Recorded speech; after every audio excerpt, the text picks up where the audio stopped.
2 years ago when these two teams played, this was like the most hyped up match of the week. It is again, so hopefully we don't get the same result. Let's go.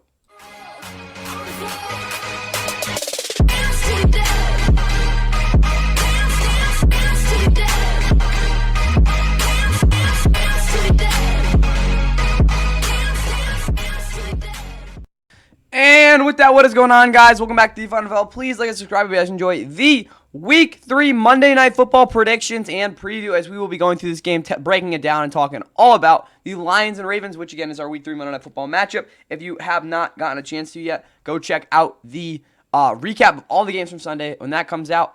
And again, we got a wild Week 4 coming up as well. Anyway, though, these Lions and Ravens, both these teams have very, very good offenses, as you guys all know. They have probably been the two best offenses in the NFL since at least 2023.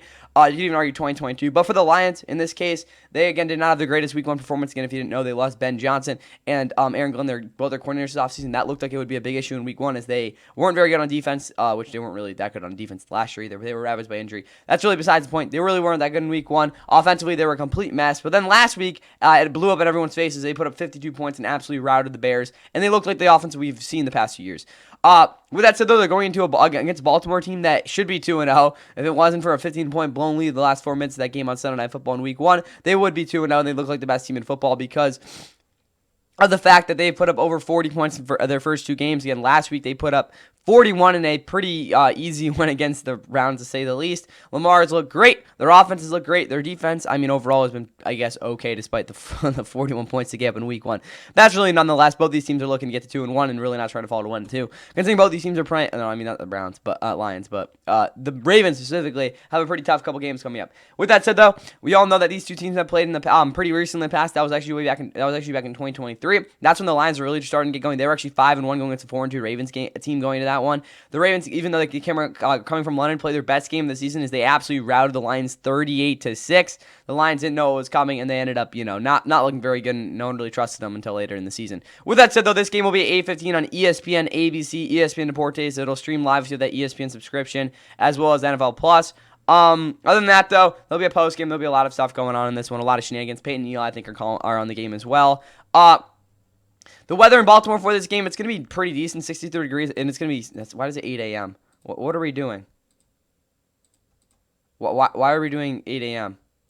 There we go. 72 degrees, 5 mile per hour and partly cloudy. Again, not clear skies, but it should be decent weather for this game, and hopefully it's not a blowout. Announcing it, as always, is Joe Buck, Troy Aikman, Lisa Saltridge, and Laura Rutledge. There's going to be a Monday Night Football doubleheader next week, which we'll talk about, but for now, we just got one game, which is a good thing. For the Lions, though, their starting lineup, you got Jared Goff, quarterback, Kyle Allen's his backup, Jahmyr Gibbs, David Montgomery in the backfield, maybe even a little bit Craig Reynolds, so I think I got a couple of totes last week. Amon-Ra St. Brown, Jameson Williams, and Khalif Raymond are receiver. Isaac Tesla is there as well. Sam Laporta and Brock Ryder are tight end. Taylor Decker, the starting left tackle, is questionable. Christian Monagany, Graham Glasgow, and Tate Ratledge across the interior, with Penei Sewell at right tackle. Defensively, Aiden Hutchinson's looking to have a better game than he had last week. Marcus Davenport's out. Alquan Muhammad is also off the edge, with Talik Williams and DJ Reader at defensive tackle. If you didn't know, Lee McNeil and Le'Veon Onwuzurike are both on the PUP list. In Le'Veon Onwuzurike's case, he tore his ACL a couple of months ago, so if you didn't know that, well, he's going to be gone. Alex Anzalone, Zach Cunningham will probably start linebacker. Jack Campbell can't go, but that's pretty terrifying considering Zach Cunningham is old and has never been good in coverage. Derek Barnes is there as well as sub linebacker, though. Terry Arnold again will start. DJ Reed's questionable. Rocky Yassin would probably go if he can't. Maybe Khalil Dorsey, considering he's better in this scheme. Amik Robertson also there. Ennis Rakestraw Jr., the third-round pick last year, is on IR. Kirby Joseph's questionable. Daniel Thomas is his backup. You also have Brian Branch at strong safety. Jake Bates, Jack Fox, kicker and punter. Got some returners in Hogan and Hatton at the long snapper position. For the Ravens, they have Lamar Jackson at quarterback. Derrick Henry and Justice Hill are in the backfield with Rasheen Ali also there. Keenan Mitchell hasn't really gotten maybe the start he would have wanted. Zay Flowers, who's coming off a pretty solid week. Again, not like week 1, but still pretty solid. Rashad Bateman had a pretty nice game as well. Tez Walker caught two touchdowns, actually. And then DeAndre Hopkins had a crazy game as well. Mark Innes is still starting at tight end. Isaiah Likely's out, but again, the usage will probably be a little bit different considering he has not really gotten used much at all so far this season. Charlie Kohler is the backup, though. Patrick Reichard is out. The offensive line is relatively healthy. Watch out for Ronnie Stanley. That'll be a fun matchup against Aiden Hutchinson. For this defense, Ndavi Madubuike is out, so John Jenkins, I'd probably say would get the start because I don't know how to pronounce this guy's name, but he's not going to be doing much for you. Travis Jones, Broderick Washington are also there. Adave Owe will be getting a lot of snaps. I think it's going to be at least 80% in this one. Tavius Robinson is also there off the edge. Mike Green will start, get his NFL debut as a starter. Go with Kyle Van Noy out in this one. David Ojabo is also there, so they really only have 4 healthy edge rushers. Again, with Adisa Isaac on IR. Teddy Buchanan and Roquan Smith are also off the edge. You got Nate Wiggins, Chobe Awuzie, and Marlon Humphrey at corner. Jair Alexander kind of got benched last week, sort of. Yeah, he did. Kyle Hamilton, again, Malachi Starks are at safety. With Tyler Luke, the kicker, Jordan's down at punter. LeJontay Webster is the punt returner. Rasheen Ali's kick returner. You also got Nick Moore, who's a very solid long snapper there as well. For how good I think this game will be, it's definitely a little bit of a hard one. Obviously not. This is, again, the game of the week, guys. It's better than the Rams-Eagles, hopefully. But yeah, the Lions and Ravens game. This is obviously the game of the week. I wouldn't want to put it standalone, but like the Rams and Eagles is also a pretty darn good game. So yeah, Lions, Eagles, Ravens though is definitely the headliner for this week. And ESPN should be happy they have that for Monday Night Football. With that said though, rounding this thing out with who I actually think is going to win the game, I'm going to see the Ravens dominate this game. It's not going to be a complete blowout, but I think they're definitely going to be taking control of this game pretty early. I'm going to say they go up by 3 scores at one point and win this one 30-21 in pretty convincing fashion.